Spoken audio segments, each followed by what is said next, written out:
Before we jump in, I want to ask that if you're enjoying the show, make sure to rate it 5 stars and follow. It really helps out with growing it. Welcome to another episode of Operatory Empires, the show where we learn what dental school doesn't teach. Today we have Frank Young. He's the founder of the Dental SEO Consultant. That's search engine optimization if you're not familiar. And today we're just going to be talking about why associate dentists, but honestly, every dentist should have a personal brand. Either you already have one if you're a practice owner and you don't know it, or you should be building one if you're an associate or even a dental student. So I'm really excited to get into this today. It's been a hot topic recently, so let's get into it. Frank, how you doing? Hey, I'm doing well, Jackson. This topic really came up because I'm primarily on the SEO side of things, but I've helped out a lot of dentists start up dental practices, and I've seen the challenges that come with either buying a practice or starting one up when you come from having no brand at all, and how long it takes to build that brand. And there's so many aspects of a brand, but just one that I think people think of because they see it on a daily basis is like the reviews tied to your brand, whether it's a doctor or a practice brand, and how long that can take to build up when that's something that you can really start as an associate, or I would say even as a dental student. If you're doing work, you can collect reviews for your own profile. And that's just one of the ways in which you can show both potential patients as well as search engines kind of the power of your brand. And that's something that will carry with you really throughout your career as you move from student to associate, associate to startup dentist to specialist. That brand's going to help you out along the way. Yeah, 100%. So if you don't mind getting into your own story, kind of not, vetting you, but just explaining your qualifications for this, how you got into it, and like what you do for dentists. Yeah, so I kind of got into advertising early. Actually, in college, I was the website designer for the school newspaper, and that kind of snowballed into working at Google on their marketing team. So I helped different brands learn how to navigate online advertising. And then after that, worked for top advertising agencies. And I'd worked with a lot of like very big companies. And a year ago, I decided I wanted to branch out on my own.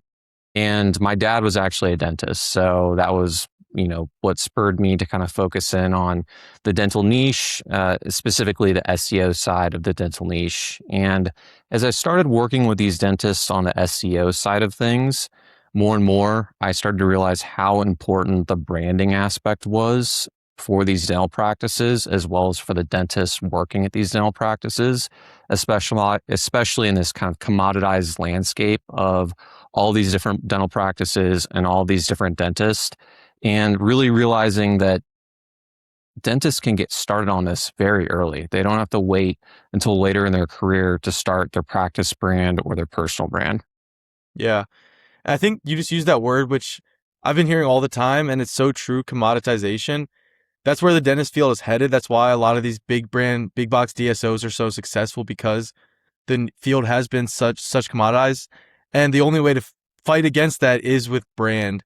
Personal brand specifically can help you as a person. So let's kind of get into what personal brand is and how someone can start it. Is it, where should they start with their personal brand, I guess? Yeah, so I think there's probably multiple definitions of a brand, and I'm coming at this from a very like tactical, strategic point of view. And so when I think about a brand, I think about a patient who has lots of different options. I live in Kansas City, a suburb of Kansas City, and there's thousands of dentists. And, a patient can't go interview every different dentist that fits their basic needs, like let's say that takes their insurance. But what they can do is use the brand as a shortcut. It's a decision mechanism, right? If you have 10 different dentists who can serve your needs, the one with the better brand, the one that looks like they have the most expertise for the treatment you're going after, is probably going to be the one that you choose. So it's basically a way of taking advantage of the fact that there are so many options and how people decide on, which option to pursue. Now, as far as building a brand, and that could be a podcast on its own, but I try to break it into 3 steps, at least in my mind. So let's go from the perspective of, say, an associate dentist who doesn't maybe have a brand. Now, I'll do a quick aside and say everybody has a brand. Maybe they just aren't working on it. So you have a brand, I have a brand, everybody has a brand right now. Some are just more intentional about it. So I would say kind of at the foundational level, realizing you already have one and you need to be working on it. And then I would say, what is your vision for your brand? And this doesn't have to be some revolutionary idea. I would just look into who are the dentists locally that you really admire? What are they doing well? Who are the dentists online where you think that they're doing a great job of, helping people with the treatments that they need? And using that as a jumping off point to kind of define like, this is what I want to be. This is where I'm going. And I think once you do that, you basically back engineer, okay, what are the proof points? How would I show someone that I am this brand? Reviews is just one aspect. Maybe it's before and after photos. Maybe it's mentions on Reddit. Maybe it's, being on certain podcasts. You can kind of back engineer, okay, if I want this brand vision, this is how I prove to people that I am this brand. And then it comes down to promotion. It's actually doing the work. I think everybody knows you need reviews, but a lot of people don't go out and do the work to gather those reviews or do the work to go out and then, guest appear on podcasts.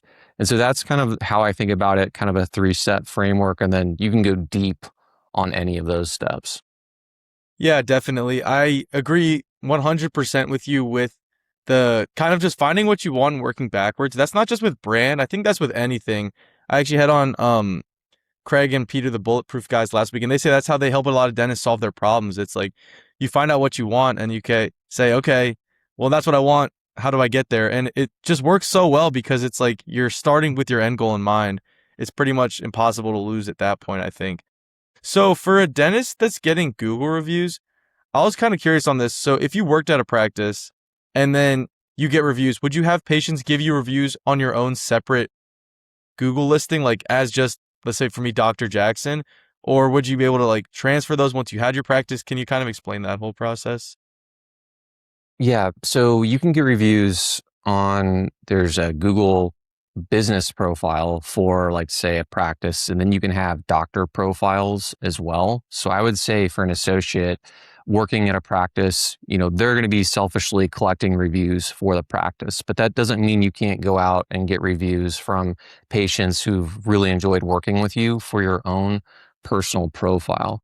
And then over time, you can accumulate those reviews as an associate. And then let's say you were to want to start your own practice, you can transfer those reviews to say the practice that you buy. You can merge Google business profiles, or you can just change that into a business profile. So let's say you have 100 reviews for your personal profile, you start up a new dental company, you can just transition that profile to be your practice profile. And then you're at a huge advantage versus someone who just say starts and, they're going to go through their family and friends real fast and have like 7 reviews.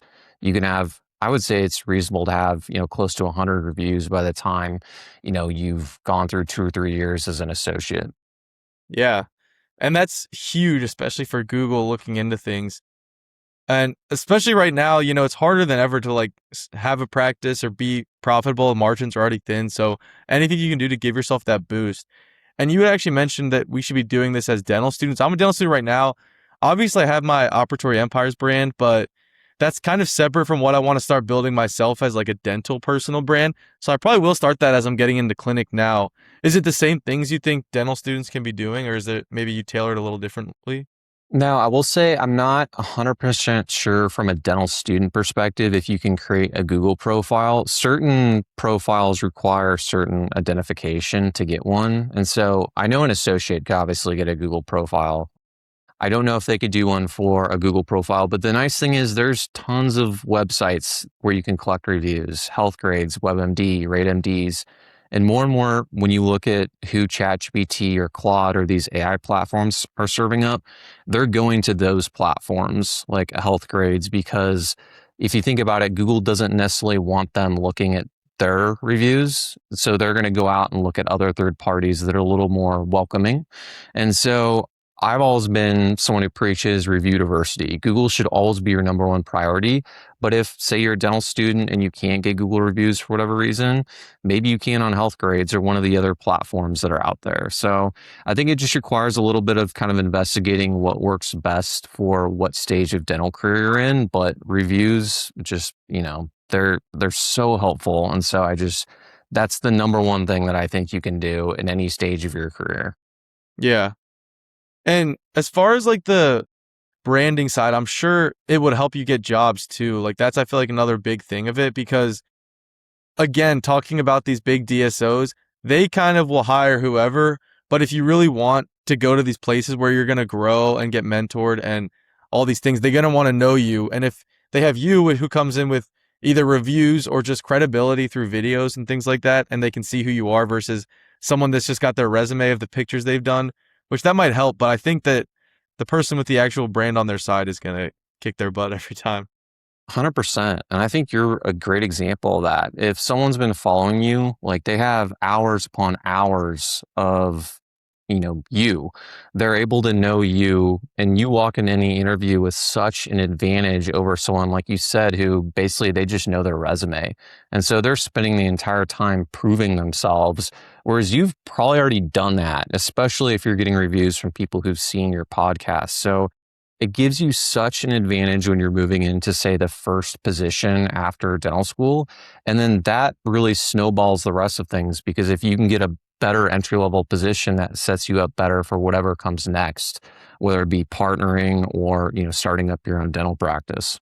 Yeah, thank you. I appreciate that. And definitely, it's been really cool. I've only been doing it for about 6 months, and the people I've met so far has already been crazy. Like, the amount of advice I've been able to get from people for like an hour of just asking them my own questions has been wild. I never thought that I would get here, but yeah, it's been great. And I think just even in general, just posting, even if it's just your clinical stuff, there's going to be dentists that you never thought would see your content that'll see it and they can help you out. Like right now with me, I don't post a single clinical thing I do, but I have dentists that are really good on the clinical side that now we're mutual friends and I can message asking questions about stuff, which is awesome. It's I just love great. that. And I think it brings up the fact that your brand has multiple aspects. People think about brand with their potential patients, but you just brought up a good point that, it helps you with your brand with other partners, whether it be another dentist, a specialist, a vendor. Like it impacts all of those different areas that ultimately lead to whether you're successful as a dentist. Yeah. Yeah, it's really cool. So I'm looking forward to just kind of growing this, but I kind of wanted to ask you about the AI thing. You mentioned it a little bit of where they're getting the reviews from, but what should dentists, I guess, be worried about with that?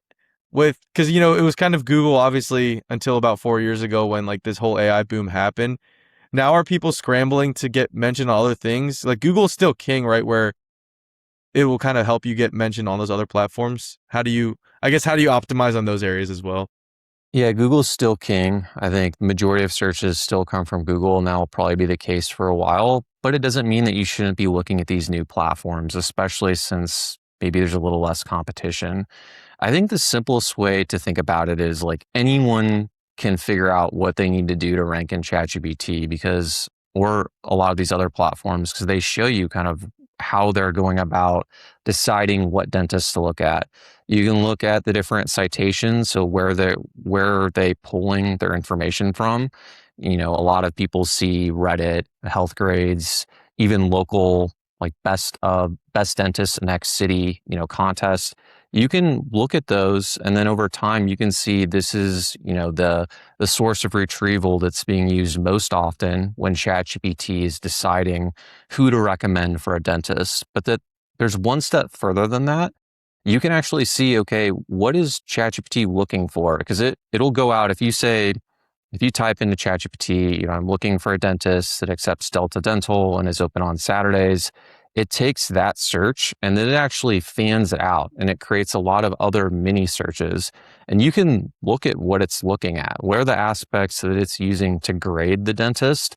And then you simply figure out, okay, I need to have that information on my website in a way that, promotes me better than the other dentists. So it's both looking at what ChatGPT is looking at as far as the sources it's using, and then how it's grading those different sources. So, easier said than done, right? That's the theory. The implementation part is the hard part. But I think that gives dentists a working understanding when they're talking to a marketer, and they can use that to kind of initially assess who kind of knows what they're talking about when it comes to ranking in those platforms.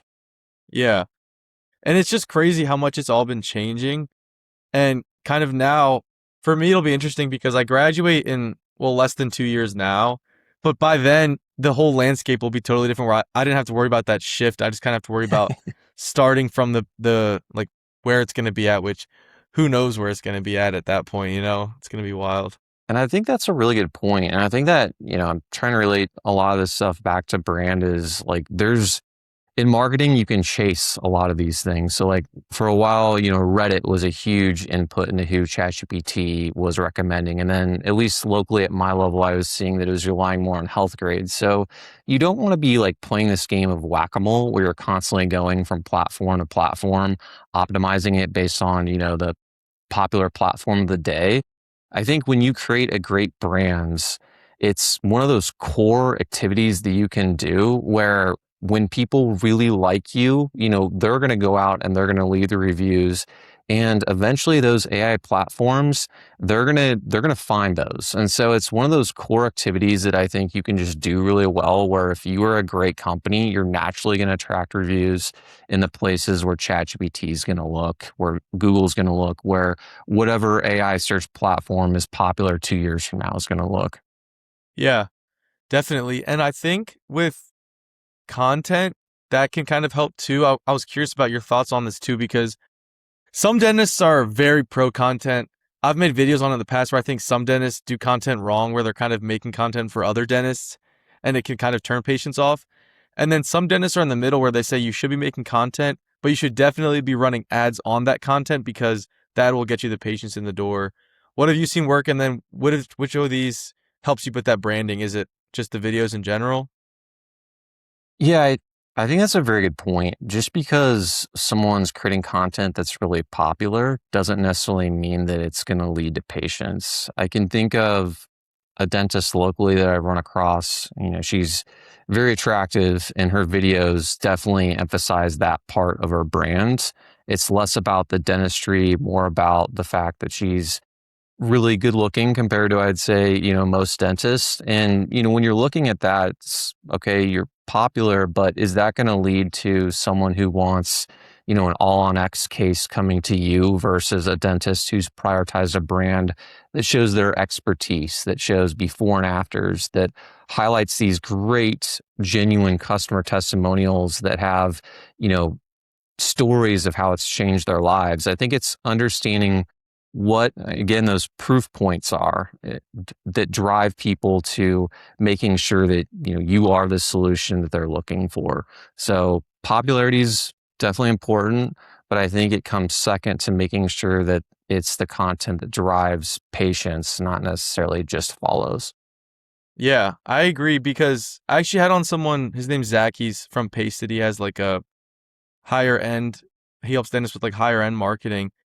And it's the same thing where, especially with this content, if you're trying to sell 20, 30, $40,000 treatment, if you go viral, there's maybe, less than 1% of that are actually qualified buyers that would be interested versus you could have a very specific video gets 10,000 views and, 50% of them could be qualified and interested.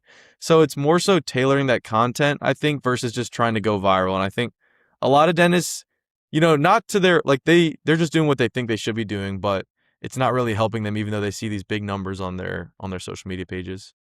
Yeah, I agree. And I add on to that to say a lot of people think about Instagram or any of these social profiles as a way to attract new patients. But I think it's also important to think about it is it's a way to convert people that have already heard about you. So when I've talked to a lot of different patients of my clients, asking them how they use these platforms. And something that I hear repeatedly is, oh, I searched for X procedure. I went to their website, I read their reviews, and then I went to look at their work on Instagram as a way to kind of decide whether the work matches the promise that was being made on the website. So it wasn't that that profile attracted that patient. They actually found the dentist through search. It's that they used the profile to decide, is this the person I'm going to move forward with? So I think it's interesting to think about it from that perspective as well. Yeah, that's really interesting. I actually hadn't thought of that where it's the content is kind of like supplementary to the website because some people want to max out one or the other. But that's really cool because some people say, the before and afters, they're for dentists, they're really cool where you can post and flex to your friends, like, look at what I did. But for patients, some people say it's not really, the most effective. But I think if for those big cosmetic cases, like you're saying, it's definitely important where they can see you on one thing and then it's fulfilling that promise. That's a good way to look at it, where you have to have that proof in there for you.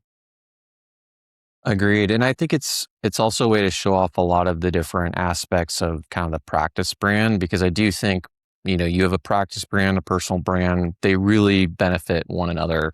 A dentist that works at an office that doesn't look nice, that looks like, maybe it's not the most modern, that's going to impact their personal brand as well. So there's so many different visual aspects that you can use or that you can showcase on, say, an Instagram profile of the office that you work at that help with your personal brand and help in that kind of conversion from someone who's found you to someone who calls and books an appointment and ultimately, moves forward with treatment.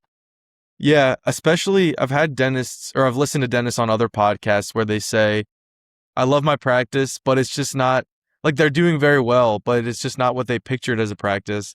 And it's kind of harder to do a $30,000 like cosmetic consult when you're in this tiny room where the walls haven't been painted in a while, and getting patients to yes is a little bit harder with that. But also, can you talk about the difference between that practice brand and the personal brand? A lot of dentists start with that personal brand. Like, I don't know if you've seen Dr. Nick. He's got like almost, I think, 200,000 followers on Instagram. And he had that where he was an associate for 10 years. And then from all that content, he was really successful. He started his practice. And now that's a separate page. But he does like very specific dental content for patients in that area, like where he practices, I think Jersey City. And he runs ads from that page. And I think it's just interesting because his one page now has 200,000 followers, but I bet his patients don't even see that content because it's so tailored for dentists, which is what it's supposed to be, where he posts his content and like cases and things like that.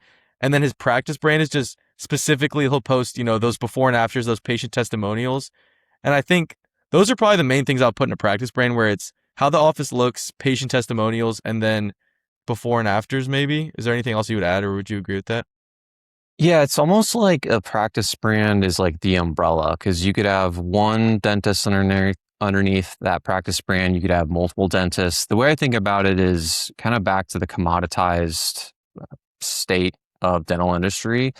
When you have a very strong personal brand, people, so taking a step back from there, I would say people want to buy from dentists, or they want to work with dentists. They don't want to work with practices. When you're looking for someone to help you with a certain cosmetic treatment, you're not, I want to go out and find the best practice. You are more in the mindset of, I want to go out and find the best dentist. So I think it starts with kind of the personal brand, because that is the most important thing to the consumer. But then the practice brand comes in because it showcases all of the all of the other elements that you referenced. What does the rest of the staff look like? What do the hygienists look like? Do they look friendly? Are people answering the phone with a smile on their face? Is the office clean? Does it look like they have modern tools? All of those are really more related to the practice, but all of that then translates back to the personal brand of the dentist. So they hit on different aspects. I think one can do one thing very well, and then one showcases another thing very well. And so they complement each other in that respect. Yeah, I think that's a great way to put it, where when you're looking for these big cases, you're not looking for the best practice, which dentists, and you should, and I plan to also put a lot of effort into making your practice look very nice and having all the bells and whistles. But I think a lot of times dentists spend a lot of money on things that don't really move the needle for patients, when they could be spending more time, building their own brand and spending more money on building their own brand, because again, the patients go for that dentist. So where do you think that decision's made for the patients? Obviously for that one, you said it was or for that example you gave a few minutes ago, where the patient saw the website from the reviews, then went to the Instagram and checked out the before and afters. But in general, like from your experience, where do you think that decision happens where a patient decides to come in? I don't think there's any one point. I really think that dentists should think about it in terms of the patient journey. So obviously you need to be visible somewhere. Someone needs to have some initial interaction with you. And then I would say for most, patient journeys, they're going to look at your website, your business profile, some type of like digital asset that you have. So that's going to be another touch point that you have. And then they're going to call the practice. And is there a friendly receptionist? Are they very helpful? All of these points, you can lose someone. Like if you think about like a highway, right? The patient's going down a highway towards treatment, and there's a lot of off ramps along that highway. You want to keep them on there. And so every one of those touch points, from initial contact to phone call to them coming in to the treatment presentation, all work together. And that's, I think, what dentists need to understand, is that it's the full process. And if you're thinking about one isolated step, you're probably forgetting some of the other aspects that are happening as well. Yeah, and it's kind of funny because you told me that story, and instead of me realizing that, I asked you which of these one specific things patients normally go for. But it's so It's true that it's not really one thing, so you need to give attention to all of those. I actually was going to make a video about this. I still probably will later. My mom was just telling me yesterday she called our local dental office, and she's gotten more anxious going to the dentist as she's like gotten older, she said. So she called and asked them like, "Well, how long is the cleaning going to take?" And I'm sure dental offices hear that. And even when I heard that, I was like, "Mom, you can't say that. Like, it takes time to do quality work or whatever." But she was like, the dental office was like, "Well, you don't want to go somewhere where they only give you 10 minutes." And her response was just like, "I didn't want you to take 10 minutes. I just wanted to know how long it would be because I get anxious if I'm sitting in the chair for a while." So I think it's one of those things where if your staff is trained on the phones, they can be trained to ask, "Well, why do you want to know how long it'll take?" And then she would say, "I get really anxious after I'm in there for a while." Then you can kind of diffuse that situation and like comfort the patient. But instead, they kind of went on the defense saying, "You don't want to go to that place that only takes 10 minutes." So I think that's a great point where everything else can be perfect. The website, the practice will look perfect. Then you pick up that phone and turns out that's what maybe turns you off. 100%. I think everyone's been there at some point where they call some healthcare provider, some business, and they get turned off by the person answering the phone. And, as a marketer, I view my job as really helping with all portions of the patient journey. So if I know that, I'm spending a lot of time getting people to call the practice, but then I know that, through phone recordings, or I'm somehow learning that that part is broken, then, that's something we need to fix, because you're investing so much work in all their aspects. You don't want one of those points, one of those off ramps, to be just breaking everything else. Yeah. So how do you find those leaks? Like if you come in and a dentist either wants you or they're running, $5,000 a month in ads, something like expensive, but it's not really converting. How do you find that leak, or how do you go into an office and realize maybe they should be doing more of this or this? Is there a way to kind of audit that? Yeah, there is. So I think one thing is, you can look at different, let's say someone's running like a lot of Google ads, right? You can get into the account, and in general, you kind of know like what the click through rate should be. So how often should people be clicking on ad and going to the website? On average, what should the conversion rate be from going to a website to calling the practice? So when you see something very out of those norms, then you can dive in. You can see that maybe the Google Ads account is automatically going after keywords for treatments that the dentist doesn't offer, or that is the dentist is very unfamiliar with. And that leads to calls to the dental practice that the receptionist says, "Oh, we don't do much of that," or there's some conflict between who you're sending to the practice and what the practice actually offers. So there can be a mismatch there. Let's say you're spending a ton of money and you're sending people to a website that is super slow, and people just go right back to search results. That's going to show up as a low conversion rate. So usually you're going to start looking at those top line metrics, see what's skewed outside of the normal, and then you can kind of go in from there. And then I think some other aspects are a little more qualitative. You've got to maybe listen to some of the phone calls if they have phone recordings, because a lot of dentists don't do that. And so you can kind of quickly go through, say, 10 or 20 calls, and you'll know pretty fast if, the front desk is answering phone calls the right way. So I like to just look at it as you look at the patient journey. There's certain metrics at each part of the journey. Is you see what's kind of out of place, and then you kind of go after those one by one. Yeah. And I think that's so important with brand too, where once you own a practice, it's not just you that's the brand, and it's not even just your practice that's the brand. It's every step of that process. Your website's part of your brand, your staff's part of your brand. And so everything's really important with that.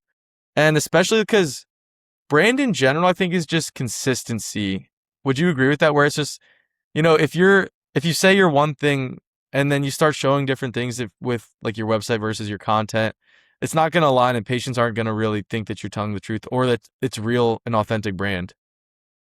Yes, I agree with that. If you just think about a friend of yours that would show up with a different personality every day, you'd question who they really were. It's the same thing with a business. Consistency does lead to trust in whatever that brand is promoting. Yeah. And I think kind of going into more of brand, a lot of dentists will get mad when they see dentists that focused on it and have successful ones. Like Dr. Appa, he's got his brand of himself where he can charge $5,000 a veneer with 10 veneer minimum. And then even talking to some of my the residents at my school, when I bring them up, they're like, yeah, he's not actually that good, it's all of his ceramist or it's all his marketing or it's all whatever. And if it was all just one thing, why don't you do that? Is my opinion. Then you wouldn't be struggling. You wouldn't really have a lot of issues that dentists talk about. Yeah, I mean, Gary Vee says brand is everything. I do believe that to a point. You can't be a horrible dentist, I think, but focusing on all the different proof points of your brand, I think is just going to give you such a tremendous advantage over the dentist down the street that does really great work, but nobody knows about it. Or the dentist down the street that does really great work, but isn't someone who comes across as caring and people just don't like that person. People have so many options. And so having a good brand allows you to, again, just shortcut that decision-making process. Yeah. Especially because now a lot of the issues in dentistry come from the saturation. There's being more dental schools popping up every year. So you're going to be competing with more people. Insurance companies, haven't really paid the same since 50 years. So the only way to get rid of insurance companies is by building a brand. If there's another way, I would love to hear it, maybe marketing, but I think a lot of that still it all comes down to brand at the end. Because insurance is something dentists, I feel like, always hate. And it is a terrible thing, the way that dental insurance works in America. But if you want to get away from it, you have to differentiate yourself somehow, or else everyone's just going to look up dentist that takes X insurance. Yeah, I work with a fee-for-service office and a holistic dentist. So I'm very familiar with, how you build a brand outside of insurance. And luckily for me, when I took them on as clients, they had pretty good baseline brands, very boutique, very different. They stood out. And so I think if you want to go that route to get away from insurance, you almost need to double down on the importance of a brand because it allows you to make people make decisions not based upon the kind of quantitative financial aspects, but based upon the feeling they have, based upon your personal and your practice brand. Yeah. So with that, what are your thoughts on, I'm not sure if you're familiar with the term like super GP, kind of the general dentist that does everything, implants, Hmm. root canals, veneers, where they're kind of shooting a shotgun everywhere. Do you think that with those practices, were they successful kind of niching in on one thing and building their brand around that, or can it be done with the variety? I think it could be done with a variety. I think you just have to position it differently. I wouldn't say I'm a dentist that does, 5 different treatments. I would say I'm the best cosmetic dentist in the Kansas City area. And I have all of these different treatments at my disposal to create the best possible smile for you. So I think that is one way in which you can kind of leverage that super GP, but position it and brand it in the right way.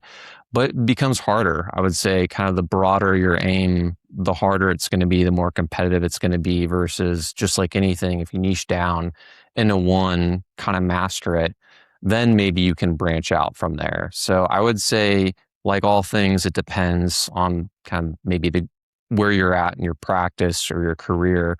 But in general, I think it helps to start small and then build out from there. Yeah. And then, like you said, with starting, you start with those dentists in your area or dentists online that you like watching. But how can you kind of differentiate if their brand is even a successful one? Is it like looking at the videos they post and seeing if, maybe the viral video doesn't mean that they're the brand you should be going after? Is there other things you think they can use to kind of cut through if is this a good brand I should be looking into? Yeah, I think you just kind of have to use your best judgment without looking at their individual like metrics of like their profile. You can't really know like, how many people that watch their Instagram videos go to their website. But I think in general, most people have a pretty good idea of this is the type of content. If I were, in a patient's shoes, this would convince me to go with the dentist. I think we all know, before and after videos, someone looks very professional, very sharp, very kept. There are all these different aspects that we all know as, potential patients. This would lead me to going to this dentist versus this person's dancing in front of their practice, kind of the classic gimmicky video. Maybe they're really good at dancing, but I don't want to go, to them for treatment. So I think everybody kind of knows to a degree. And then I think also, talking to those dentists if you can, like how well is the Instagram profile bringing in new potential patients? Some of them may not give you the most honest answer, but a lot of them will. They'll say, oh, it's great, but it's not bringing me a ton of patients right now. I think those are two ways in which you can kind of judge who's doing it the right way. Yeah, for sure. And you kind of brought up something that I want to go into where the dentist dancing in front of the office. So many dentists, I think, especially like 2018, 2019, when you had guys like the dentist. I'm not sure if you ever saw him. He's huge now, but where they were doing the dancing and stuff. And since you were the only dentist people saw online doing that, he got a ton of followers. But I don't think he got that many patients from it specifically. And now a lot of dentists doing that. So if you look on Reddit and stuff on the dental subreddits, people say, is your practice doing social media? And a lot of the comments are, no, I don't need to dance in front of my office or dance with my staff to get patients coming in. And it's just kind of like if you can zoom out a little bit and look at the content that is working, you could be so successful with it. But that dancing is kind of what turned people off in the first place. So I think right now there's this big opportunity where you can jump into content the right way and build a brand where a lot of dentists are still turned off by either the older dentists or the younger ones that saw that just simple dancing thing and really, start to kill it. Yeah, I see where all those dentists are coming from, and I agree with a lot of those perspectives. I think it's also important to know that there's like levels of branding in social media. You don't need to go all in. There's minimum viable branding, minimum viable social media where you hone in on that one aspect of, an Instagram or social media, which is the conversion aspects, right? You're not necessarily building a profile that's going to gain a ton of followers, but you're building one that's active that shows people this dentist office is open, they're seeing patients, they're popular, and it's mainly activities that help with that conversion action. So people go into your profile after they've found you. And that's generally easier. You don't need to do as many posts.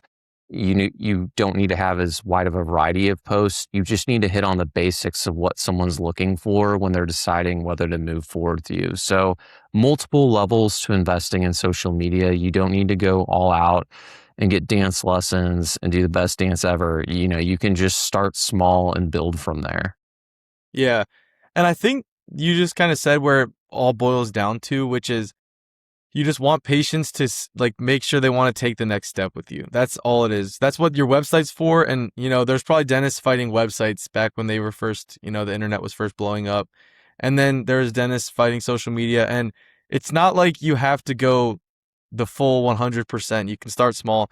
And being active is important too, I think, because a lot of dental offices you'll see, maybe they started the Instagram in like 2015 when it first came out, posted a couple times. Now you look at their Instagram, they haven't posted in 5-10 years, and you're like, is this place even still open? Or, all the people on there might not even work there anymore. So sometimes it can do a little more harm if you didn't stay active with it. So staying active, even if it's not the most intense, up to date content, all that stuff is still probably better than nothing. I agree with you on that. Yeah. Like when I see a dental office and their last post was, 2024, I'm like, okay, we need to get something up or we need to remove this profile. Like you've got to choose between the two. Cause right now it looks like you guys aren't open and there hasn't been a patient there for 2 years. Right. That's another big thing where it's just like, what is a patient going to think? I think you mentioned that earlier where it's putting yourself in patient's shoes. This is kind of what anything boils down to. I'm sure with your company, you think of, putting yourself in dentist shoes. When I make videos, I think of what videos I would want to watch before I make one. And that's what it should be with dentists, where it's if you were a patient, which, dentists, we're patients. You have your family medicine doctor, you have all these things where you can check their websites and kind of review them in that way also, where you know what you want. And if you would want it, that means patients probably want it. So you can kind of just pull out from there. And if, maybe you're older and you don't like content, you can just find dentists that are doing it well and ask them what works. And like you said, start small. I think that's a great thing to end on, where it's just start small and then from there figure out what you want to work on. Exactly. So I guess that's all I had for you today. But I was kind of curious, like, if you had one piece of advice for building a brand for, we'll start with dental student, associate dentist, and then practice owner, what Okay. would each one be? We kind of got into it, but I just kind of want to do a nice little bow on top, wrap it up.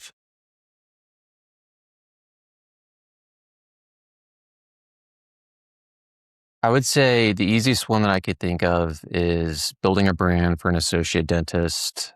I would start small, maybe pick one platform that's a little more quantitative. So let's say building the reviews on your doctor Google profile, and then one platform that's maybe a little more visual that shows kind of the soft skills, can show off the work, and maybe Instagram is what that is. And so just focusing on those two, collecting the reviews, collecting testimonials, video testimonials, collecting before and afters. And then also, the offline aspects of just like having great relationships with the patients, your offline brands, so that if you do open an office, they come over to your new office. I think a lot of people forget about that, the offline nature of your brand and how people will follow you to the next spot. So that would be my recommendation for an associate. For a dental student, I think doing something like what you're doing, whereas you're showcasing curiosity, knowledge, uh, the fact that you're personable, all the things that a practice would be looking at when they're hiring a new associate. It's like the best, again, like the best proof that you can provide that you are what they're looking for. So I think it's more on that end of things rather than, say, collecting reviews. I think that comes more when you get to the associate level. And then, for a dentist, let's say a dentist who's trying to build their brand is like a world renowned veneers expert. Hopefully, by that point, they have a sizable, say, social media following on one of the platforms. It's just, again, putting yourself in the patient's shoes. You know, what do patients look for?